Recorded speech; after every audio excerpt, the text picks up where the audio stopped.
అంటే కొలంబో వాళ్ళ శ్రీలంక రాజధాని కదా, కొలంబో టూరు, అక్కడ ఉన్నటువంటి రివాల్వింగ్ రెస్టారెంట్ అని ఒకటి ఉంటుంది. ఆ రివాల్వింగ్ రెస్టారెంట్లో కూర్చుంటే 90 నిమిషాలు అది ఒక చుట్టూ తిరిగి వస్తుంది. గుండ్రంగా తిరిగి రావడానికి, అంటే భూమి తిరిగి రావడానికి ఒక చుట్టూ తిరగడానికి ఎంత పడుతుంది? 24 గంటలు పడుతుంది. అంటే కానీ భూమి తిరుగుతున్నట్టు మనకు అనిపించదు. సూర్యుడు మనకు మార్నింగ్ తూర్పున కనపడతాడు, సాయంత్రం అయ్యేవరకు పడమర కనపడతాడు. అంటే సూర్యుడు మనకి ఇటు కనపడ్డాడు కానీ భూమి తిరిగినట్లే. సూర్యుడు ఎప్పుడు కదలడు. మనకి ఇలా ఎందుకు కనపడుతుందంటే తిరిగింది మనం అనమాట. అలా నా రెస్టారెంట్లో మీకు అలాంటి అనుభవం వస్తుంది అనమాట.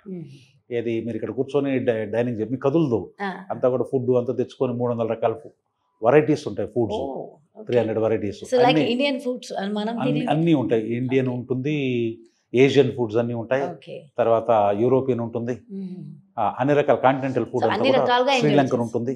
300 వెరైటీస్ ఆఫ్ ఫుడ్ సర్వ్ చేస్తారు వాళ్ళు అక్కడ.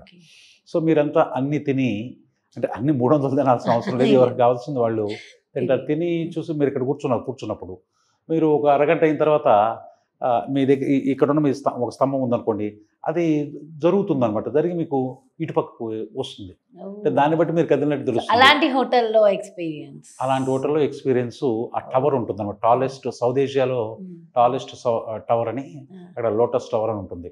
ఆ టవర్ విజిటింగ్, తర్వాత అక్కడ పైనుంచి చూస్తే అక్కడ శ్రీలంక అంతా సరౌండెడ్ బై సీ కదా, సముద్రం. ఆ సముద్రము తర్వాత సిటీ మొత్తం కూడా కనపడుతుంది. అది చూసుకొని దీంట్లో కూర్చొని డైనింగ్ ఎక్స్పీరియన్స్, భూమి తిరిగిన అనుభవం ఎలా ఉంటుందనేది ఒక అనుభూతికి వస్తుంది. అలాంటిది కూడా ఈసారి సెకండ్ ట్రిప్లో యాడ్ చేయడం జరిగింది అన్నమాట.